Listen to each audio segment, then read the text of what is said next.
really the ideal for these is something, it's like a 7-inch ball, which are much harder to find. I think you got to order them special, and they're a little bit thicker. My parents, they call them Italian balls. And so I want to start. These are really good because these can open your body up in ways that just traditional foam rollers can't, just given the shape. So I just want to start lying on our backs, and we're going to place the ball right beneath kind of the occipital ridge here, and then we'll cue from there. And this type of work is always a good opportunity to just see how your body is lying on the ground, is resting on the ground.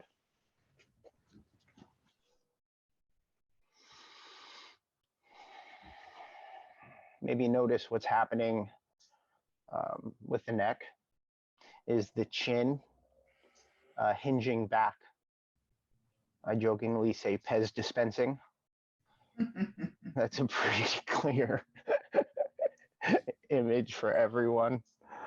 Oh, at this point, sorry, friendly reminder now to mute yourselves now that you're all laid down and relaxed. But we just flowed into this so smoothly.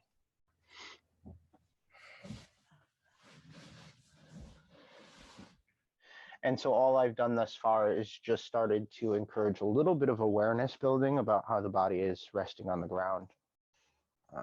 Whether the neck is feeling tight, causing the chin to hinge back in that Pez dispenser like alignment. So how can we draw the chin in and create length in the neck here? One way is just by doing that. Another way is by just introducing some gentle movement here. So with that ball right at the occipital crest, I can draw the chin in, and you might want to use your hand to guide this action, or not, but keeping that length along the back of the neck.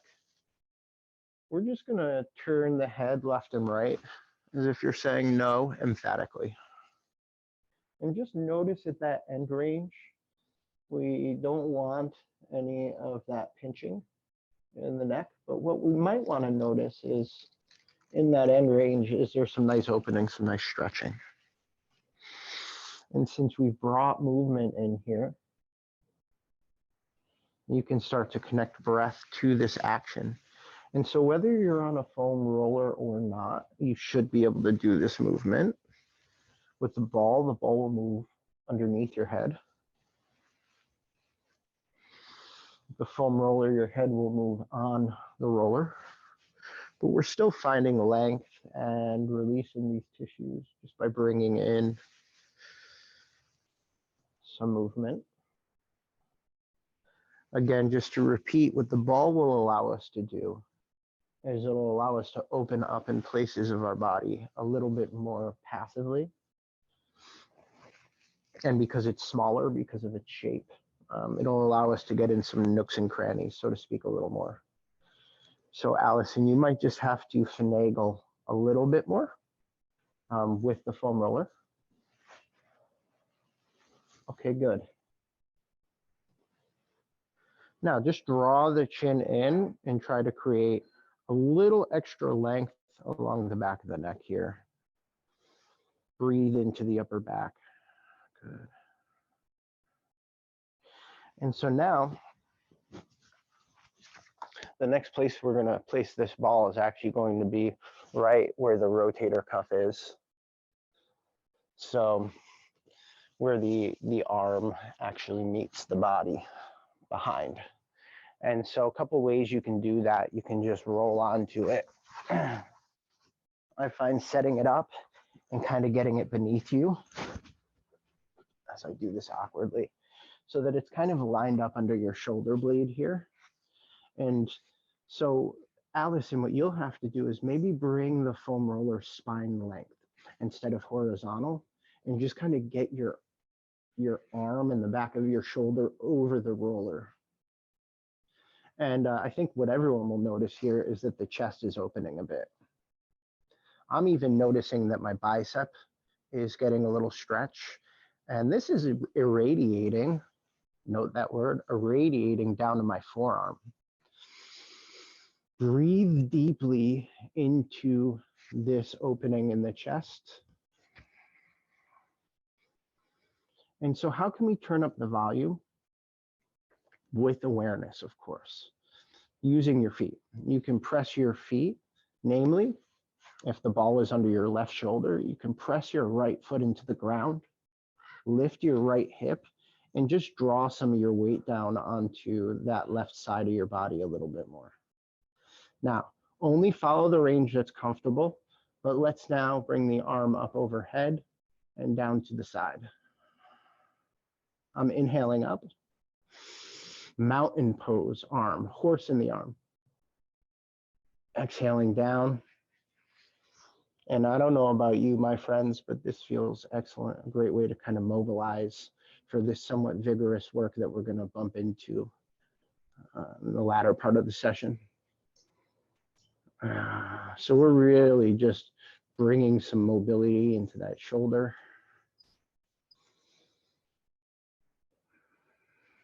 Good. After a couple more passes, roll to one side and press yourself up. And just notice, take that time to notice the openness, the range of motion between your treated side and your untreated side. To me, that's substantial. Okay, so we're just going to get that ball to the other side of our mat and roll ourselves onto the ball. Now look, if you're feeling pinching in the shoulder joint, everyone, do note that you can kind of roll the ball into different places and see if you can get more into the tissue instead of more into the actual joint capsule, right? And so also notice, is there a difference between one side and the other? My answer is not no. This side is decidedly tighter today. And there's a certain element of just allowing your body to fall into this opening here. And the more you can do that gently, just letting gravity move into the opening of the body, I think the deeper you get here.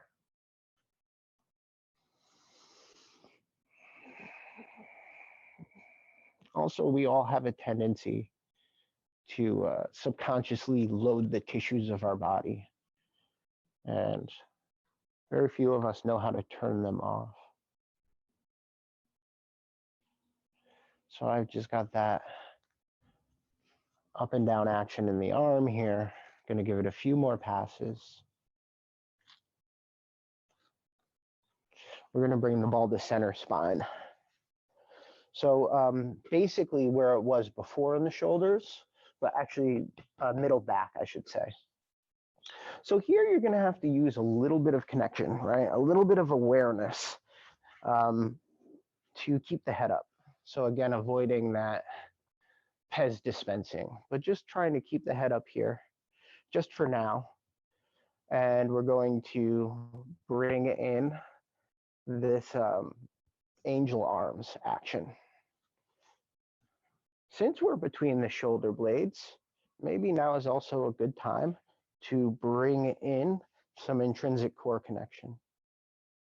So I have no problem saying that one way of finding that connection is imprinting sacrum, low back into the ground. Maybe inhale the arms up, breathing in through the ribs and back body. And then exhale, arms down, and find that subtle connection in the core. Chin is tucked, neck is long.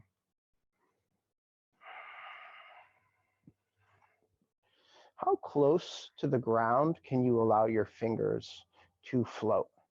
Now there's going to be a limit based on your own mobility, your own tissues, but try to find that edge and move along it as smoothly as possible. Now, provided you're not pinching in the neck, let your head fall over the ball or the roller. So we are getting some extension in cervical spine now. And this should create some real chest opening. Can you still create a little bit of horse in the neck, meaning can you draw your chin in and still try to keep some length? A little bit of structure in the neck. I'm gonna just freestyle and move into some arm circles outward, up and out. I'm gonna bring in that core connection again and see how that feels. And changing directions through the arms.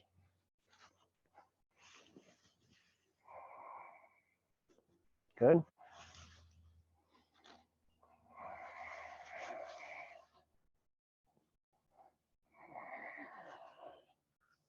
Roll up, shake it all off. Excellent. So, so far, I think we've all kind of had the same actions available to us in spite of a prop differential. I told you that these are good to get, but I didn't really just repeat for the video where to get it. You can just go to Target and just go to the kids section and get an inflatable ball, and that'll do you just fine. You can order 7-inch inflatable balls online, and they're, you know, for fitness, but either one will do. So we're gonna now roll the spine, just like you would with a foam roller. So we're gonna start at middle back, and then we're gonna use our feet to kind of roll from just under cervical spine to just at the point where you're about to go into your low back, right? So I don't want you to overload the low back onto the foam roller. We'll call this thoracic spinal rolls, basically.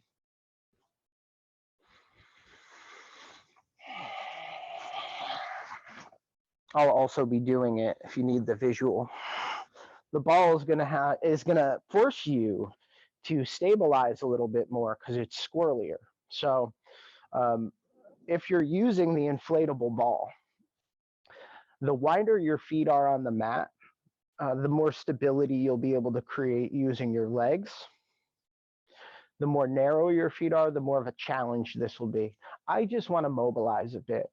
So let's just focus on rolling down to that space just before you feel like, okay, it's too much for my low back. Good. And then roll right about to cervical spine. The shoulders are still gently drawing down the back away from the ears.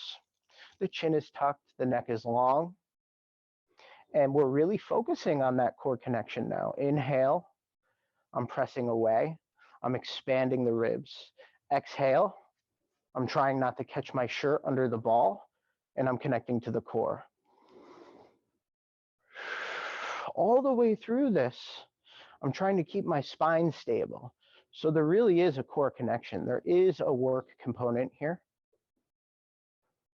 And even though we're using an inflatable ball, I'm feeling some really nice myofascial release here. Okay, now if you feel that you have enough core connection today, you can start to roll further down the spine, okay? Don't overdo it here, but you can find your end range now.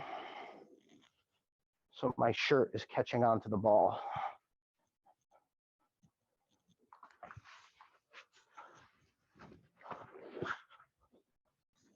Classic, classic. Okay, so my feet are wide and I'm going all the way through, and here's where that core connection really comes in. And can you bring it? Maybe you can go so far that your legs straighten and you're on your heels. And then you got to drag your heels toward yourself to pull yourself back. So now we're doing this paraspinal tissue release and core connection action.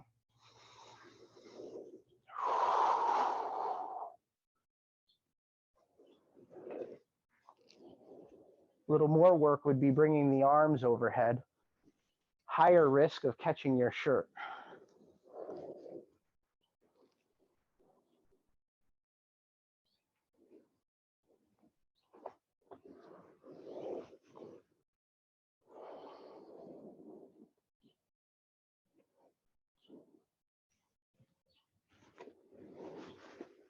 And then lower the hips. We're going to roll to our right side. We're going to take the ball, not in our low back, but right at the top of our glute. So here's where it might get a little bit tricky. Allison, you might want to get the foam roller spine length again. And then you're going to bring your hip up over the roller and let your left leg hang off the roller.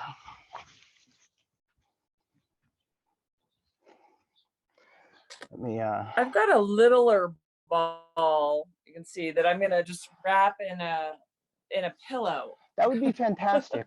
That's great, Allison, actually, yeah. Yeah, we're just going to do... It's kind of working better than the other thing. That's great. That's really great. And so this will go right here, just outside of your sacrum. And so there's a lot of really great opportunity to create opening here with this ball, right? So I've got my left hip on the ball, right at kind of the top of my glute. And I did embellish a bit. It's a little bit in the low back because of the size of the ball. Apologies. So the idea here is we want to imagine opening up that left hip, right? That kind of nook in the body. I am actually reaching my left heel as far away from my body as possible, right? As I'm connecting to my lower core. I have a really tiny action for you here that might not get caught on video. But what I'm doing is I'm micro dropping my right hip toward the ground a little bit while I'm keeping energy in my left leg. And this is just creating a real gentle torsion in my sacrum. This is subtle work here. Additionally, you can breathe into the left hip. That should create more opening. So really do breathe into the belly.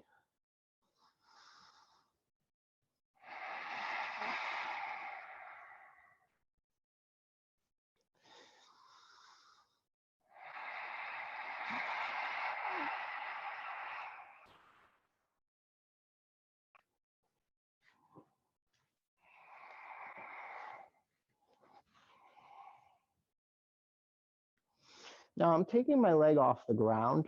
That requires core connection, and you can use your hands on the ground, but I'm internally and externally rotating my femur in my pelvis. It's also a small action, but again, just trying to bring in that mobility. Now, side note, since we're in this position with the ball under our left hip, I'm really starting to put energy into my right leg to keep stable. Heel is driving into the ground.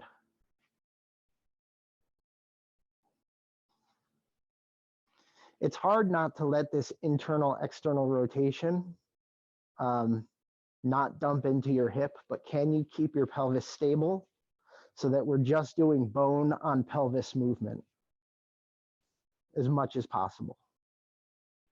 Do this for a few more reps here.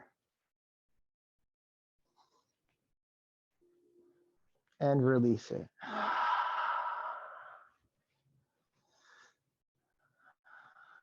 Windshield wiper that left knee.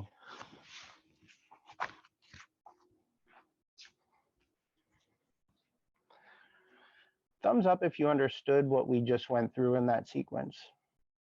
Yes. And a yes and a yes. Okay, yeah. So Allison, what we did is we tried to open up that hip joint a little bit first, right? That first part, because the ball creates a convexity, an opening in the hip joint, which is typically tight for folks. And then I brought in internal and external rotation. You want to do that in the leg without moving your pelvis. And so that becomes a little bit challenging. Was that the tough part a little bit? Yeah, yeah.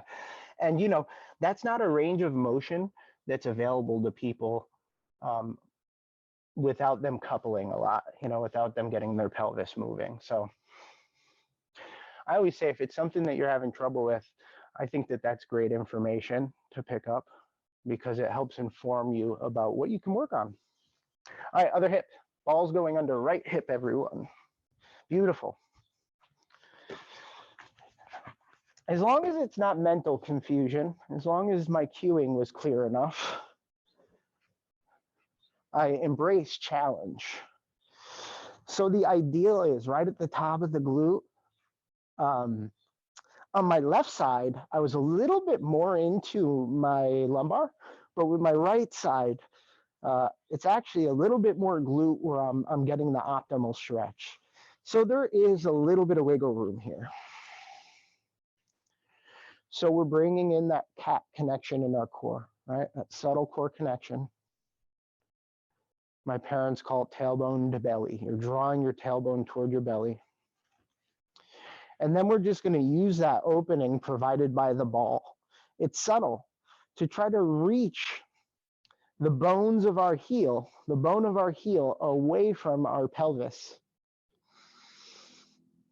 I'm dropping my left hip, and that might provide you a little bit of a nice little twist in the sacrum.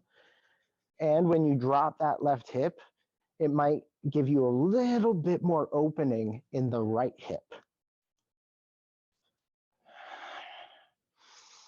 So sacrum mobility here. Good. Okay.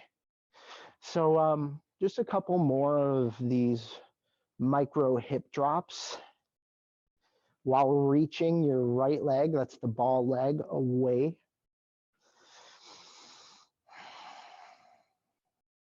And so now let's just be a little clearer here. You have an option to keep your left leg straight, or you can actually bend your left knee.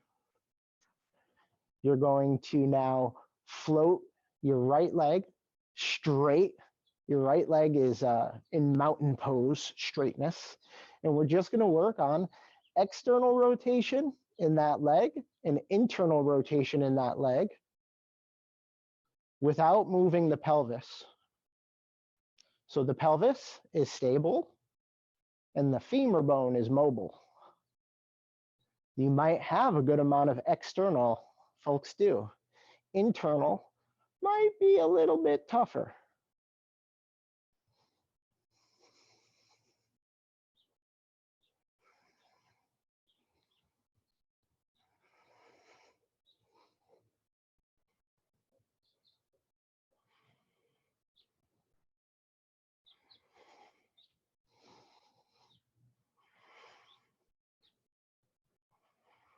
Keep that core connection.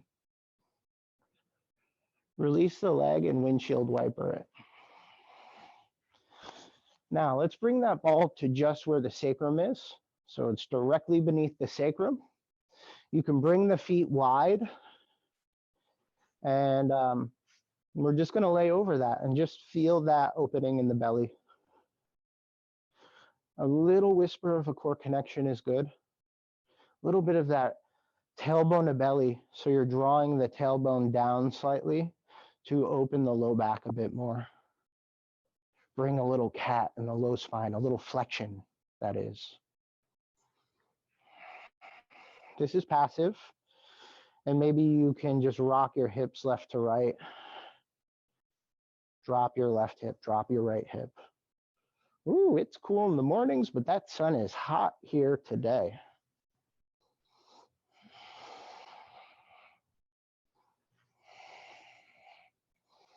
Okay.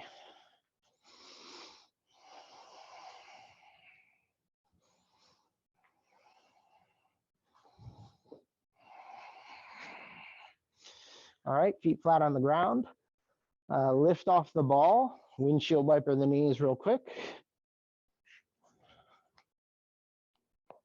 Roll to your favorite side and press yourself up briefly, slowly. the opposite. Okay. Everyone feeling good? A little more open than they were coming into the class. I just love that work. Sometimes you can really find some spaces to open there.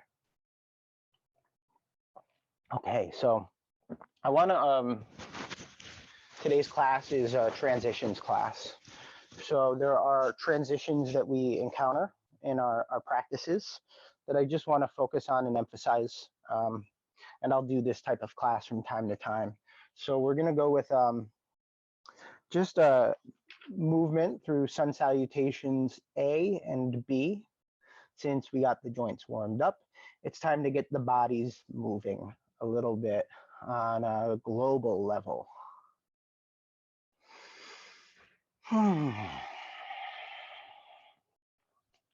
Let's have our blocks handy.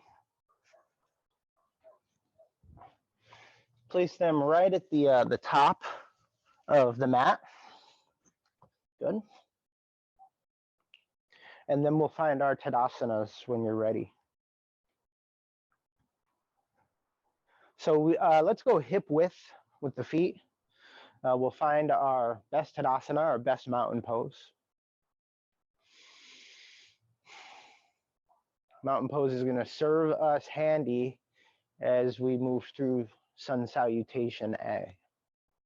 So let's find mountain pose in the legs. So that's integrity in the legs and arms. Good alignment in the spine, connection in the core. Start to connect to the breath.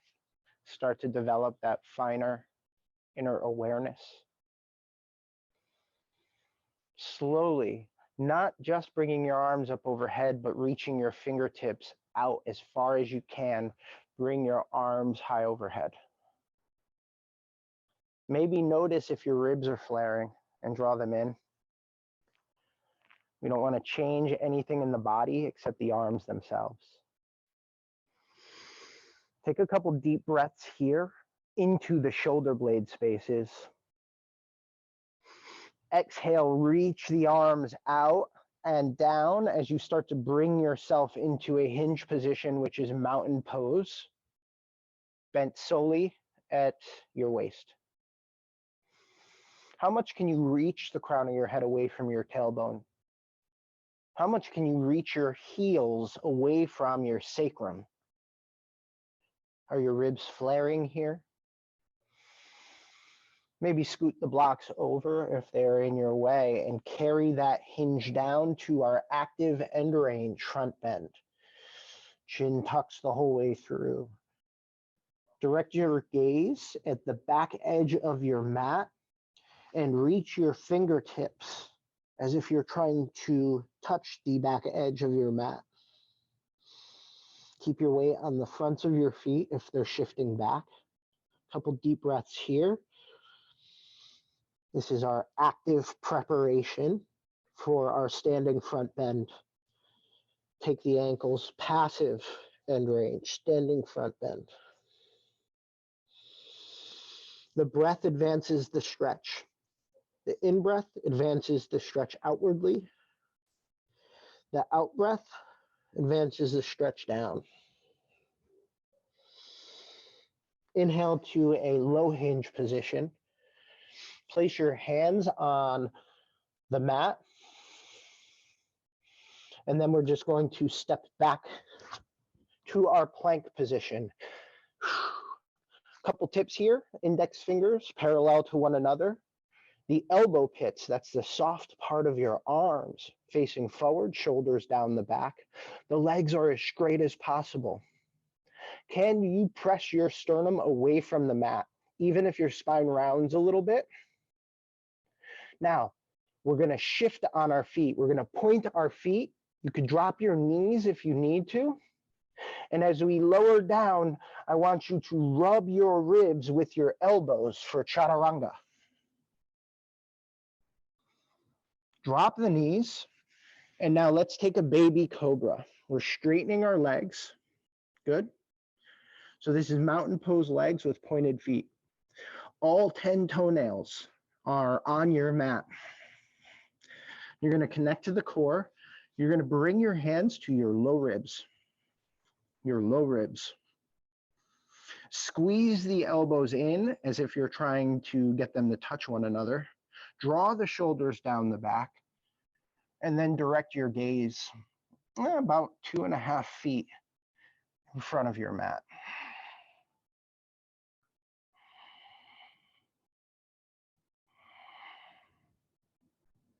How long can you make your spine? How connected can you make your back muscles and your legs and your core muscles, taking it out of the low back? Bend your knees, tuck your feet. Sit back in an active child's pose.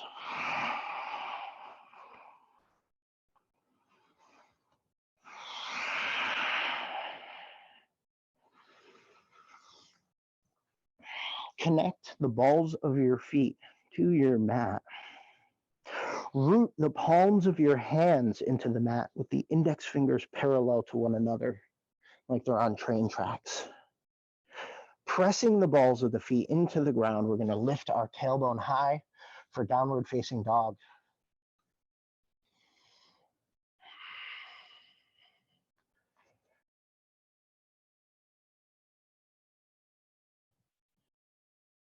Shoulder blades reaching away from the crown of the head.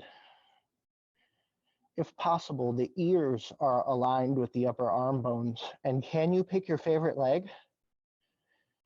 Just for a thought experiment, we're going to try to, as smoothly as possible, shift our weight forward. And with as little jumping as possible, bring our foot between our hands. Boom. Then, with as little jumping or tipping or relying on momentum as possible, try to take that trail leg, that work leg, astride your front leg. Relax down into a standing front bend. You can go passive end range, so you can take the big toes, you can take the ankles, tuck the chin, lengthen the neck. And so you're not just pulling your body in, right? We have this oppositional reach happening here. So this side, my heel is reaching down, my sacrum is reaching up, my tailbone is reaching back, the crown of my head is reaching down, and my shoulder blades are drawing back toward my pelvis. So there's a lot of action happening here. Inhale to a hinge position. Make it a little bit fun. Bring your arms up next to your ears without changing anything in your body. And then back down.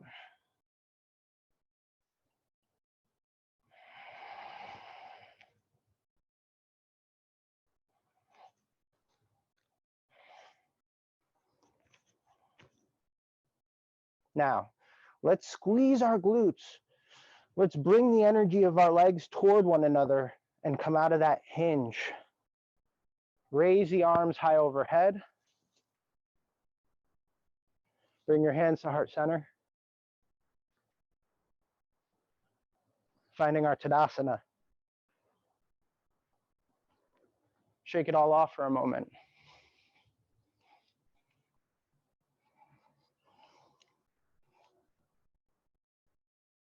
How'd we do there, family? Okay?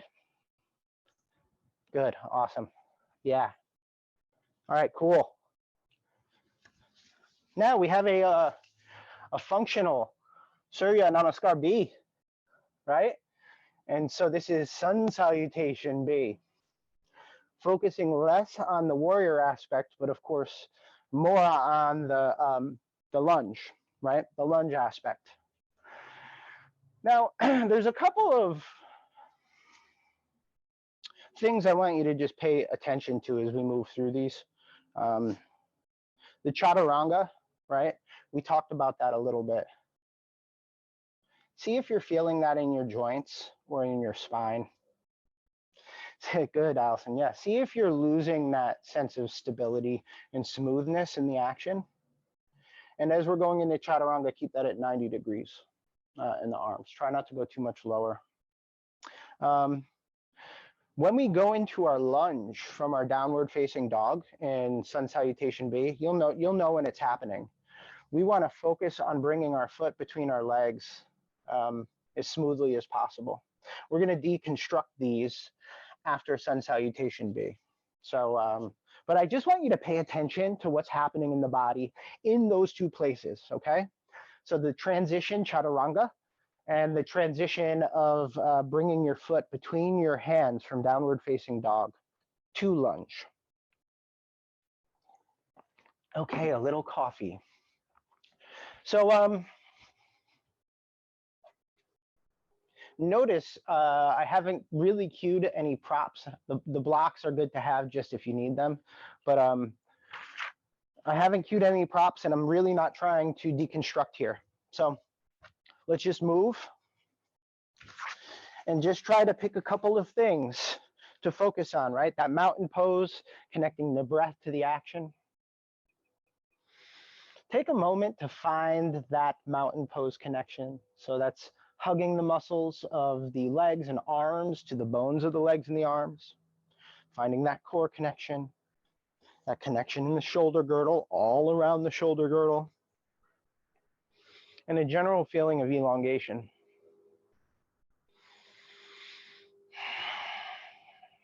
Now we're going to inhale into chair pose. The arms are going to come up overhead via the sides. Now, big tendency to dump into low back here. Can you draw your ribs in all the way and align your ears with your upper arm bones? Now, by drawing the legs together, actively squeezing the legs together, two individual legs become one strong tree trunk leg. This is hugging midline. Breathe here, holding position for 3 more breaths. Reach through the arms, ground the shoulders, keep the spine long, the breath deep, core connection. Inhale, exhale the arms to the side, so that's spine length as you transition into a hinge. Hinge is mountain pose, bent at the hips. It's a beautiful preparation for a front bend. Inhale, lift your heels off the ground. Rounding both balls of each foot into the floor evenly. Inhale, exhale, lower the heels, active end range, front bend. So you're reaching for the back of your mat with your fingertips, mountain pose arms. You're reaching for the front of your mat with the crown of your head. Passive end range, front bend. So taking the legs, taking the big toes, or if you're feeling flexy, standing on the palms of the hands. While you're in this front bend, root the big toe knuckles into the mat.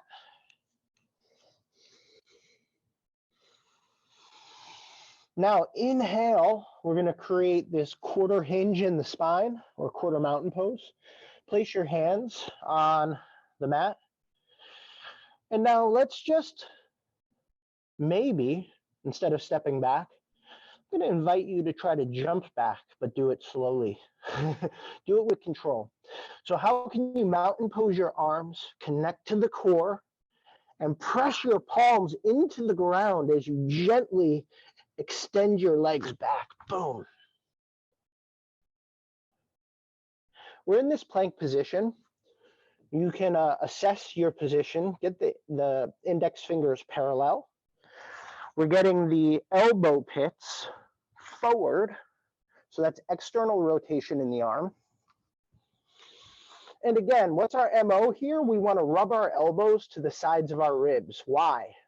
I'll explain that later, but we're trying to get our chest and back muscles much more involved here.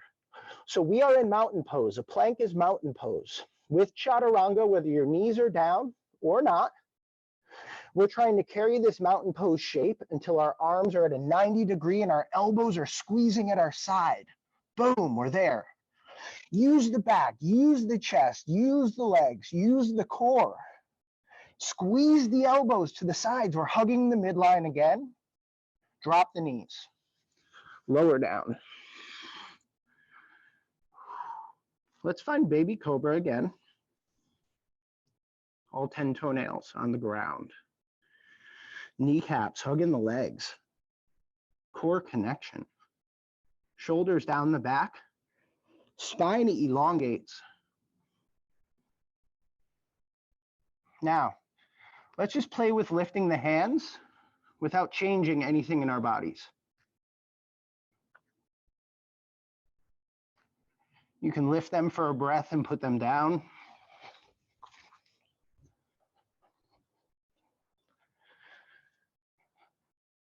Yeah.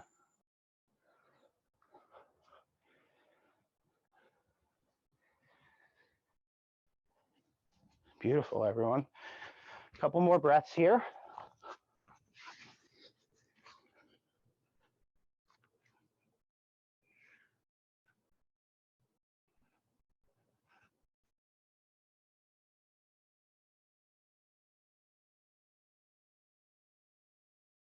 Sit back. We're going to take child's pose.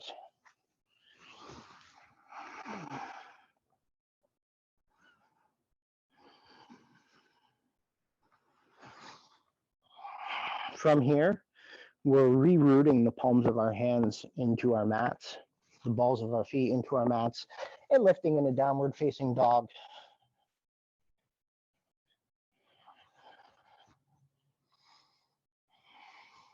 Now, just reminding you from here, what I'd like you to do is try to roll forward into a plank. And you want to, as smoothly as possible, place your foot between your hands until you're in low lunge. Energize that back leg. It's called the work leg for a reason. That's the one doing all the work. For me, it's my right leg. I'm going to find a hinge here. So I'm making a straight line from my back heel to the crown of my head. We're not coming out of the hinge. We're just going to raise the arms overhead in alignment with our ears. Exhale, lower the arms to the sides. We're going to bring our hands back onto the mat. And as smoothly as possible, we're going to slide that front foot, it's my left foot, back into our plank position. Index fingers parallel, elbow pits forward, plank. Inhale. You could drop the knees if you wish, keep the body straight. Exhale, we're going to point the feet, shift the body forward, chaturanga. Drop the knees, drop the body from there, baby cobra.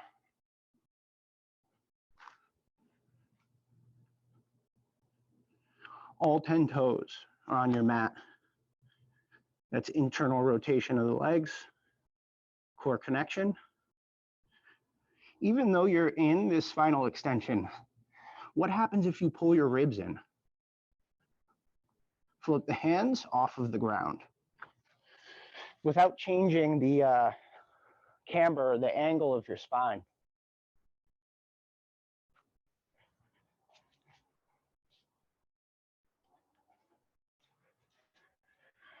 Awesome. Root the hands down onto the ground. Beautiful. We're going to press back in a downward facing dog. Oh yeah. Mountain pose arms, mountain pose spine, mountain pose legs in your down dog. Right leg, if you were following my cueing, is going to be the front leg. So as smoothly as possible, let's try to place that right leg between the hands. Beautiful. The energy is in the back leg. The hands are on the ground, so the spine might be a bit long unless you're tending the fingers. But now let's bring our spine into a hinge, forward hinge. The more you can mountain pose that back leg, the more stable you're going to feel. And then we'll inhale the arms next to the ears.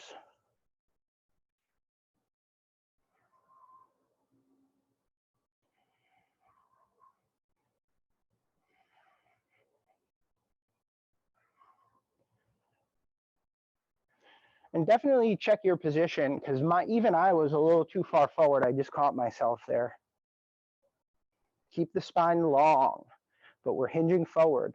Arms back down to the sides. Beautiful.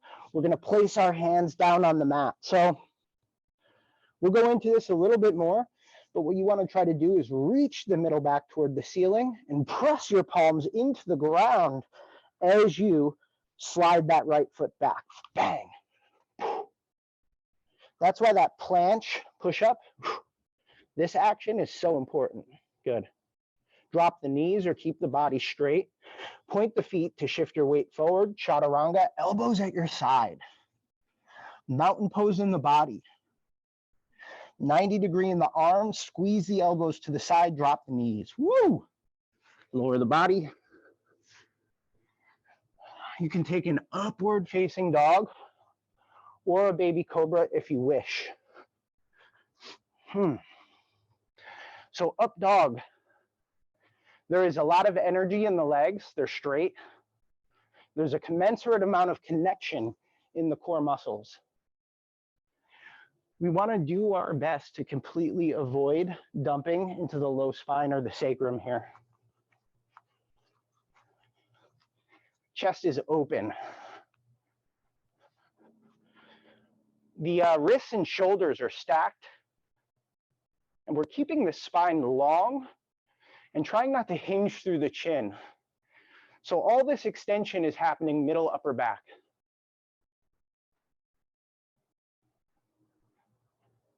Tuck the feet, press back downward facing dog.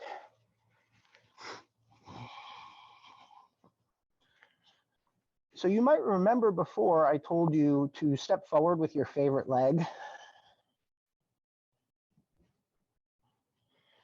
Now I'm going to have you do it with your least favorite leg. So here we go. We're going to roll forward, very smoothly place our least favorite leg between the hands, and very smoothly shift our weight from our back leg to our front leg to place our feet together. Let gravity take you down to an extremely passive standing front bend. Take your elbows in your hands. Release the neck muscles and just let your breath advance this.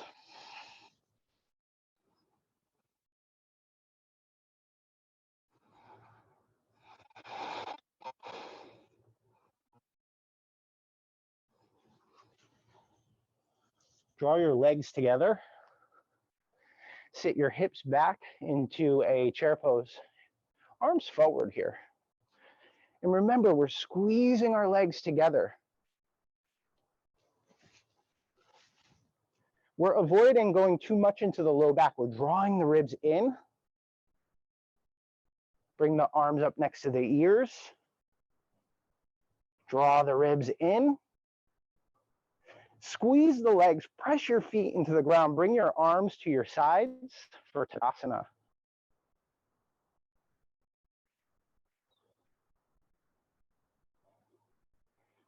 And shake it all off. Good. Woo! Hi, Chihuahua.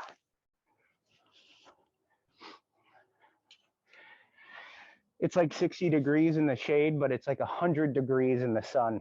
Wow. So how's everyone doing there? Good? Awesome. Good. Sweet.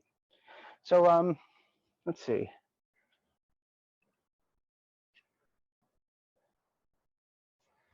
Oh, okay.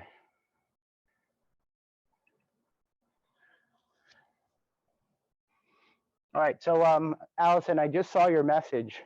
That's interesting. It's the black tights. I'll have to change them. So I want to take us through these transitions. One of which I think I really touched on before, and that was skater's lunge.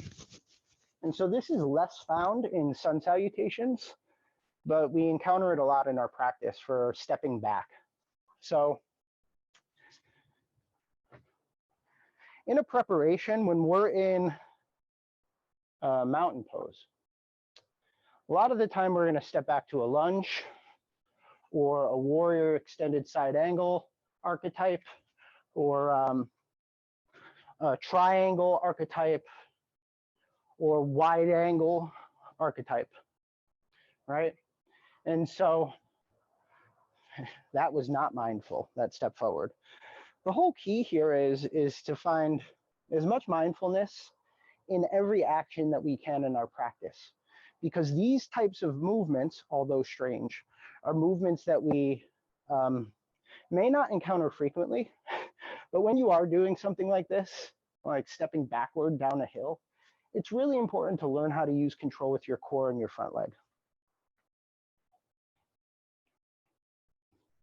Give me a thumbs up if that makes some sense.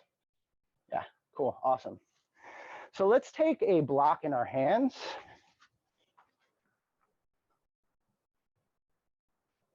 We're gonna hold that block forward, and we're just gonna practice that skater's lunge. And the whole key here is not to touch your foot to the ground, okay? So you're this work leg, this back leg, you're just gonna reach back as far as you can without touching down. We did this in balance class. I'm offering the block forward as a counterbalance to what my leg is doing. All right, so I have my right leg back. I'm gonna have you play with this at your own pace and your own depth, okay? So we'll take a minute or so to just reach that leg back. I call it a probing leg. Oop. If you touch down, that's okay. And then you'll come back up, float that right leg still, so it's still a little balance practice. Let's just get that a few times. And you're gonna feel that action in your standing leg hip.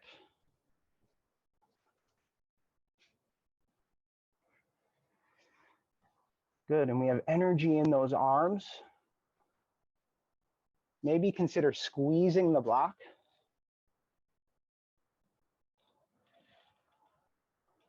And for this, the more that you could keep your left and right hip even, the more it'll serve you.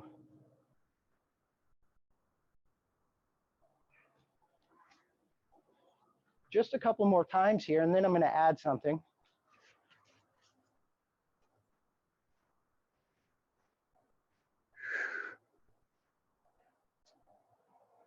So now, here we are with that skater's lunge. Now we're gonna speed skater. So we're gonna take that block in our right hand if our right leg's floating. We're gonna cross that right leg behind us and reach that block to the right. So leg to the left, arm to the right, come to center. Remember, soften your leg if you start to lose that balance.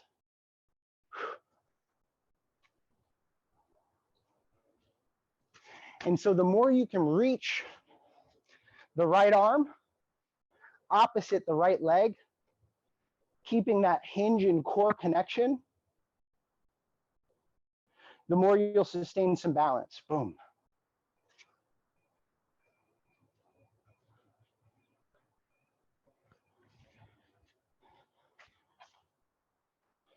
So here, this is our step back to like a wide angle.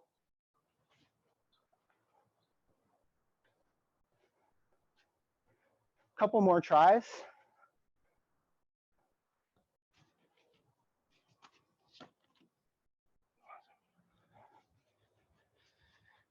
And then shake it off when you're ready. Great. Okay, other side now. So now we've got that skater's lunge. Block in both hands. It's left leg now. Good energy in the arms. Again, core connection, connection to breath. Remember our balance principles. The more energy you can have in that reaching, that probing leg and arms and core, the more stable you'll be in this reaching position.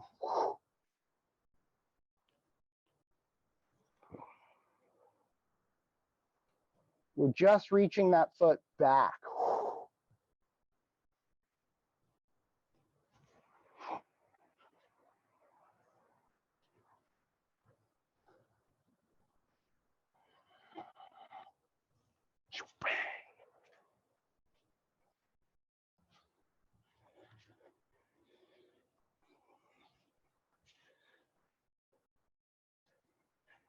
So it's that oppositional reach of the limbs we're finding that's absolutely key to this. Beautiful. Yeah.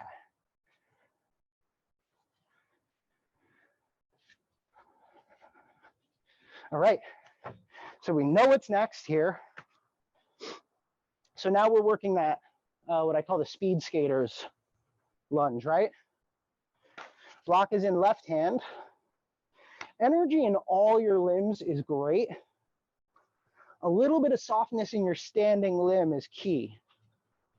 Reaching left leg, reaching left arm away from each other as my board drops. Coming to center. Woo! This brings me back to that tightrope metaphor that I used in balance class. Boom.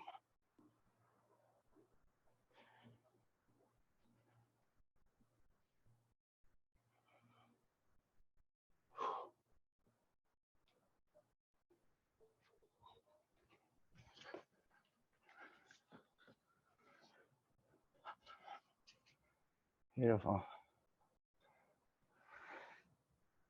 Here's another little tip.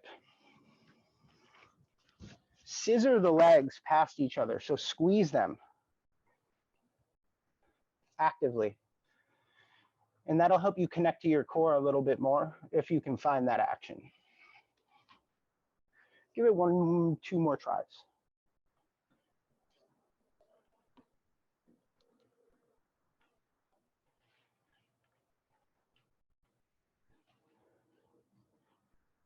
Beautiful. And then shake it all off.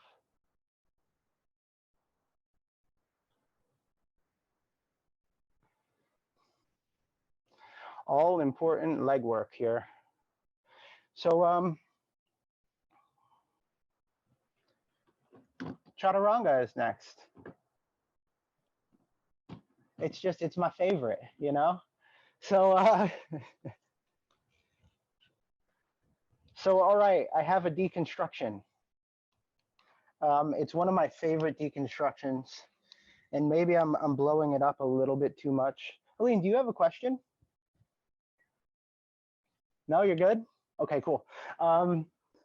It's just one of my favorite deconstructions because maybe I'm blowing it up too much, but it feels a little bit like magic if you can get everything right here. So we're gonna take a strap. We all have straps? Oh, please tell me you all have a strap. Do you guys not have straps? Okay, strap. Yeah, okay, yeah, I thought you guys had one. All right. We're gonna turn it into a loop. So, looks like we all stole straps from the ranch. So we got, if you don't know how to do it, let me explain. You're gonna take a look at the buckle and you're gonna go to the loop that is closest to the end, I should say. How's that work? There you go. And then you're going to bring it through. Did I do it wrong? No. Oh, I did do it wrong. Of course I did it wrong for demonstration. Classic. All right, so that's the opposite. You're going to go to the to the slot that's closest to the strap. Let me try to get it right in there. Yeah. What a silly goose. Then you're going to bring it to the slot that's closest to whatever logo is on the end of your buckle. That is so funny. I never get that wrong. Did I? Yeah, there we go. Okay, good. And so what we want to try to do is, this is the part that takes a little bit of finagling, is the way that I kind of weigh this out is I do a mountain pose with the strap above my elbows. Okay. Now, yeah. Now what you want to have is you want to feel like you actually want the strap in front of you, Allison, for this. Yeah. You want to feel like your elbows are squeezing against your sides. You want to feel a little bit crowded by the strap. Okay. So you don't want to be, so I would say, Terry, bring that strap just a niche wider so that your elbows are kind of on the heads of your ribs.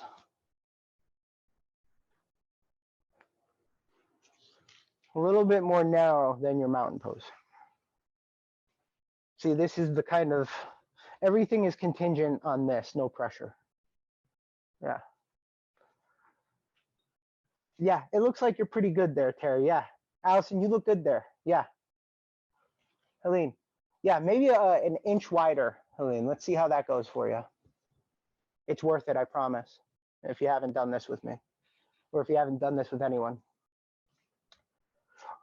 Okay, so give me a thumbs up.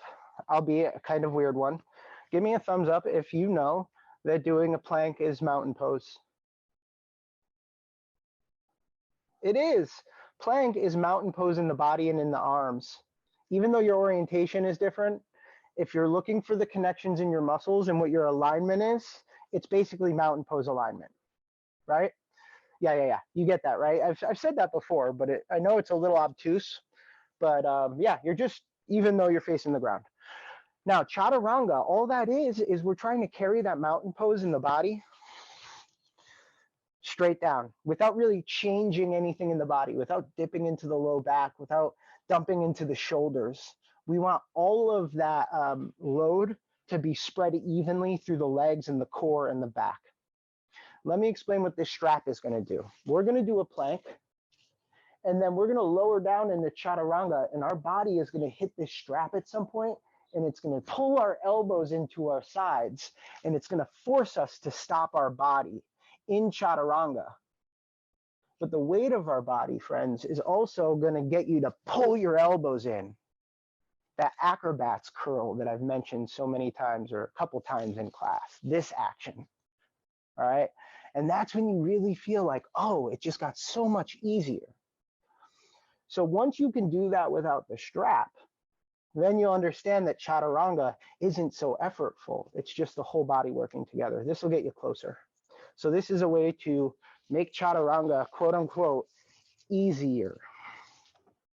Good news is, if you're used to doing chaturanga on your knees, you can still do it. Again, I just want you to have a lot of awareness about not lifting your butt if you are doing that.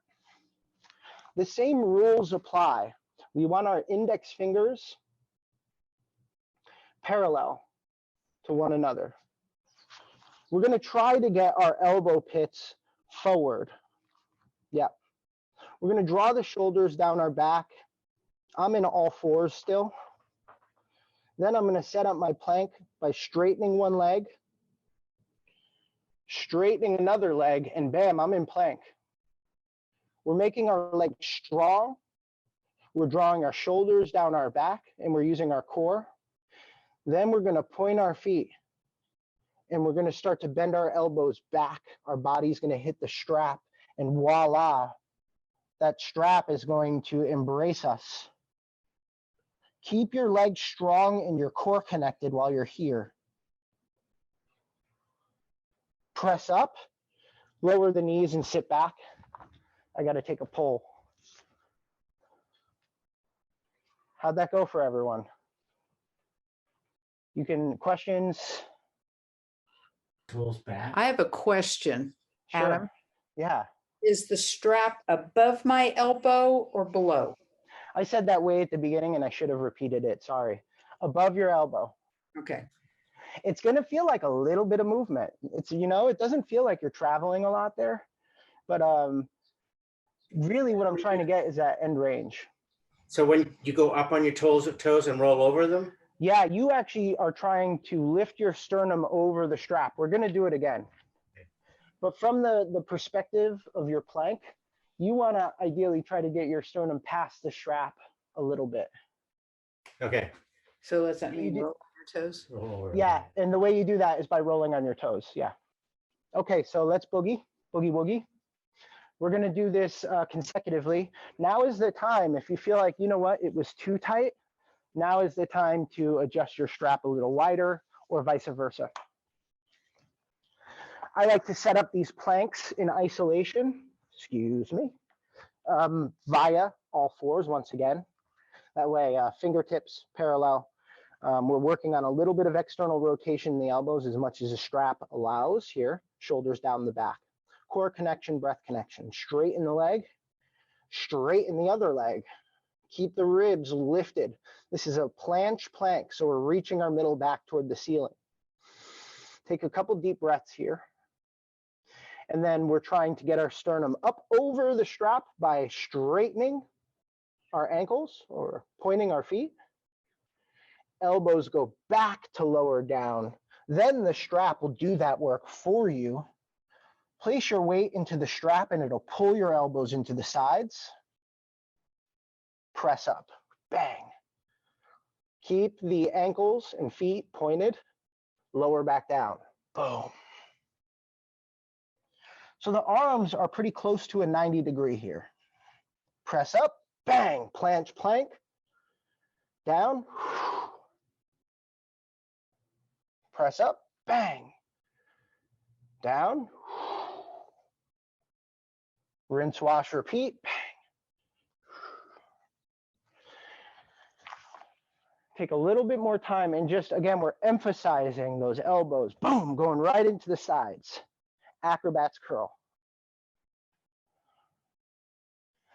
A couple more tries if you're still doing it, and then lower the knees down to the ground. Take a quick child's pose. I have one more thing I want to touch on today, which will bring us at about the right time, even though we've gone over. I started late. So did you feel that? Yeah, good. That action. Now, again, that acrobat's curl, I just want to reiterate, what you'll notice when that happens is your chest muscles engage more, right? Serratus muscles connect, the back muscle connects, right? And yeah, your triceps are doing the work, but it's not doing all the work, It's actually your whole shoulder girdle and your core and your legs that are doing it. When you can get that acrobat's curl, then you get the whole upper trunk really connected into that action.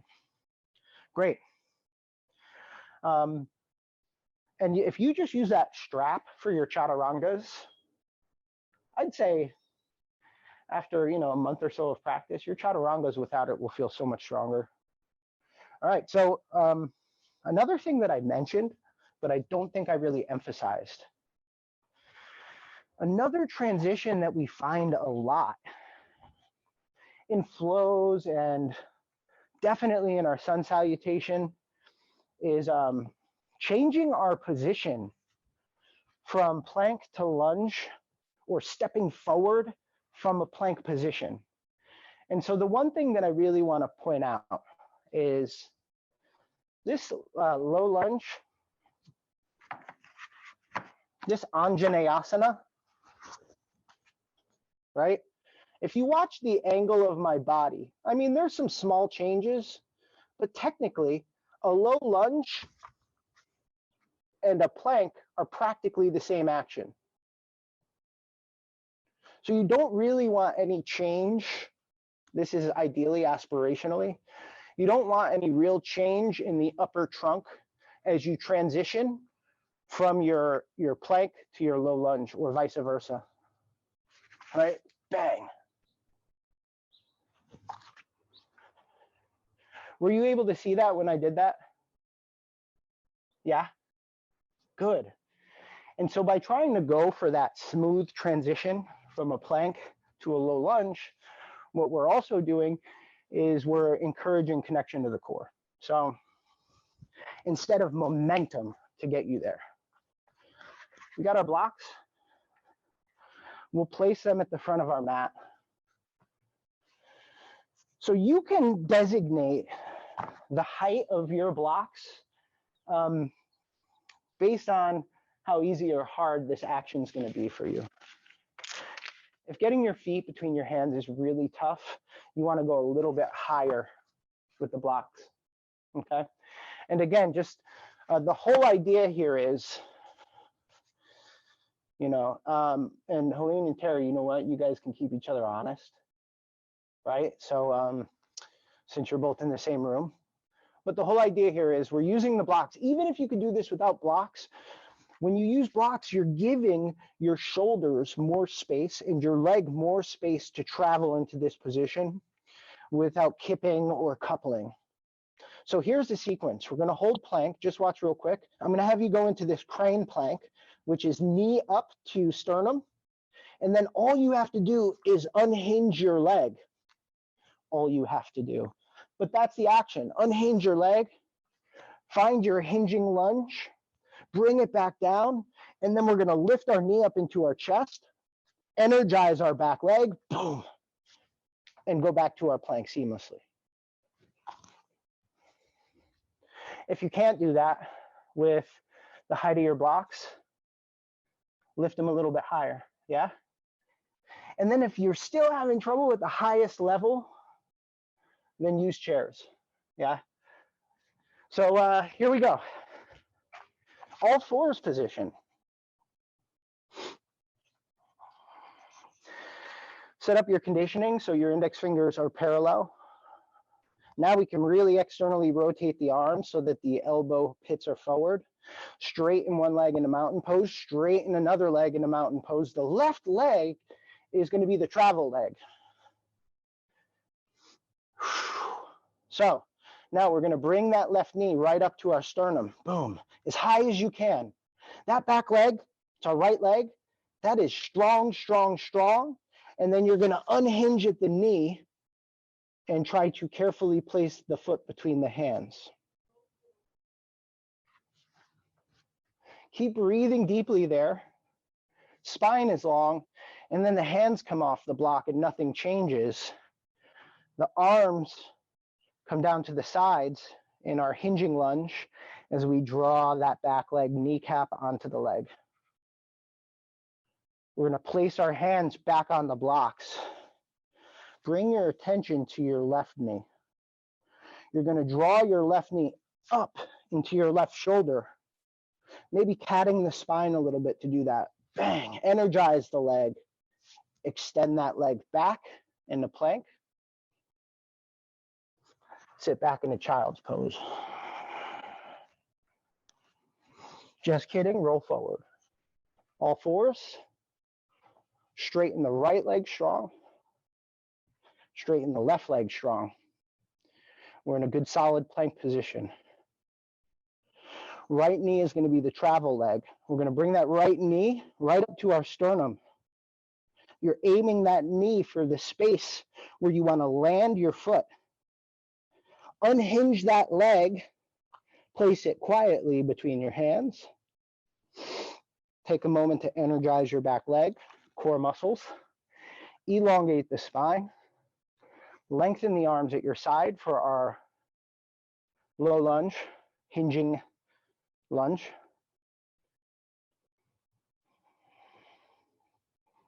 Hands on the blocks. Remember that right knee coming right up into your right shoulder.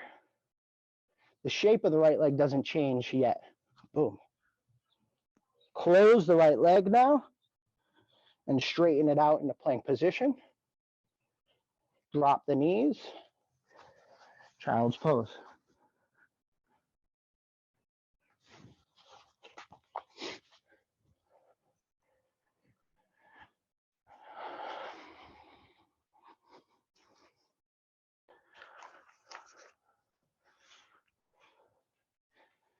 So it's a little bit of an embellishment, but low lunge and plank have a lot of similarities. You know, it's a three-legged plank, you know, or an other-legged plank. You still have plank in your upper body, and you still have plank in one leg, just the other foot is rooted somewhere else. So you still have the same intention in both of those positions. And to me, sometimes the spaces in between the poses, if done mindfully, are more challenging than the poses themselves, you know. So maybe we'll take a seat here.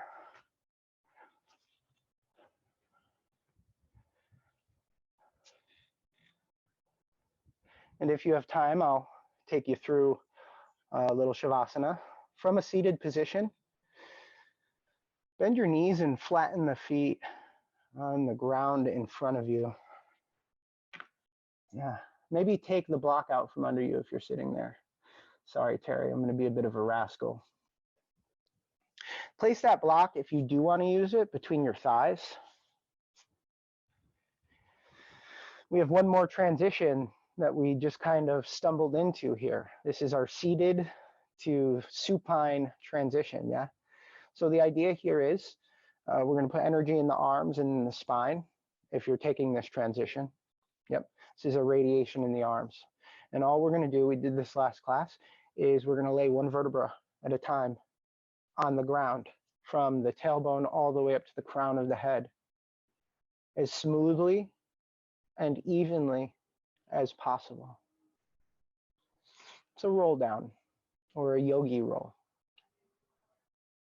Maybe noticing if there's any parts of that action where there is a little bit of faster movement than you had hoped. Good.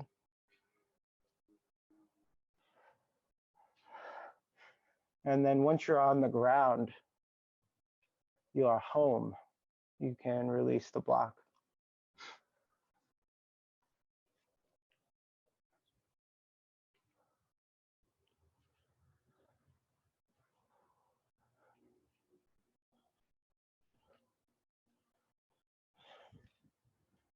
And once you find yourself on the ground, just notice how the body's feeling after today's work together.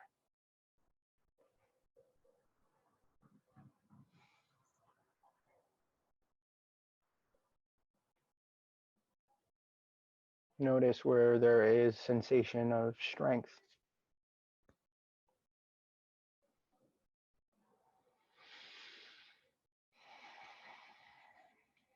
Notice where you might be aware of any sensations of ease. And while your body is settling onto the floor, maybe take a moment to think about some major transitional period in your life.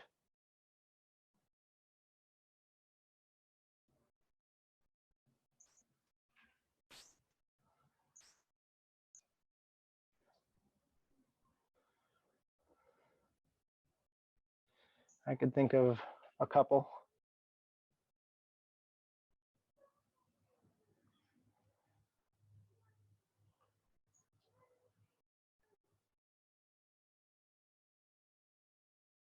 Sometimes while I'm in transitions, I'm not really moving through them too gracefully. I'll be completely honest.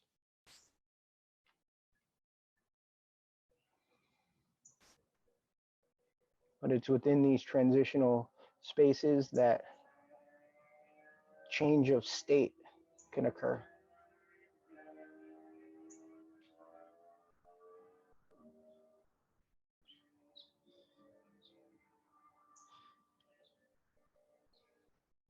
And within that, there's a really great opportunity to move through that change of state with awareness and grace, or just kind of rely on momentum to get you through it.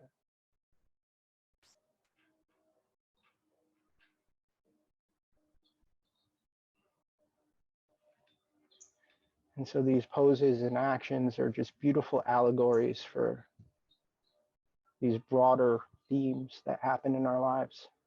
So each time we practice these actions, each time we practice these poses, we're practicing for these broader motifs, or we're reflecting on them.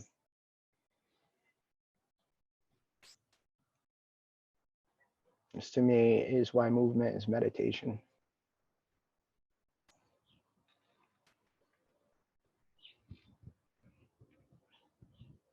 I like to imagine warm water, lukewarm water, maybe just a degree over, slowly rushing over my hands and feet, taking with it all the tension and discord.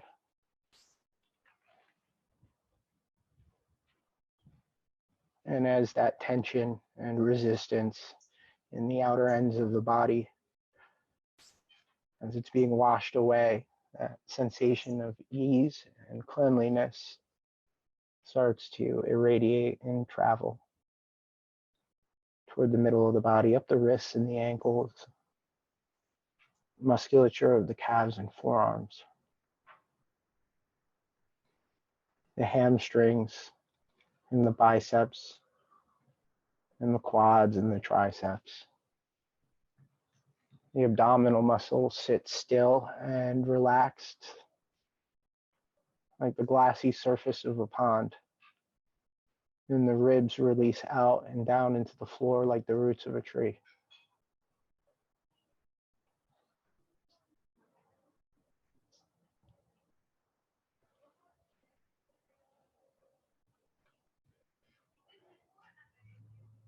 The musculature of the face and the neck surrenders its grip on the skull.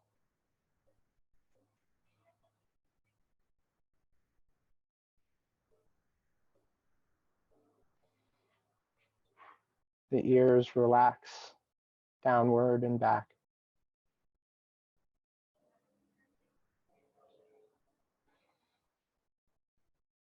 Give yourself permission for this last 3 breaths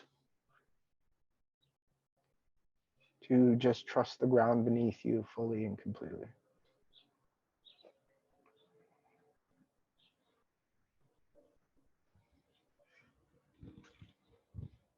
The movement is where we collect information, but it's in the stillness. The stillness is where we integrate. And then when you're ready, we'll bring some movement to the outer edges of the body, fingers and the toes. Next in sequence, the muscles of the face and the nose. Maybe shake the head no or yes, or a combination of both. Bend the knees and flatten the feet. And windshield wiper the knees left to right. And roll to your favorite side on the mat and press yourself up to seated position. Trying to stay as relaxed as possible.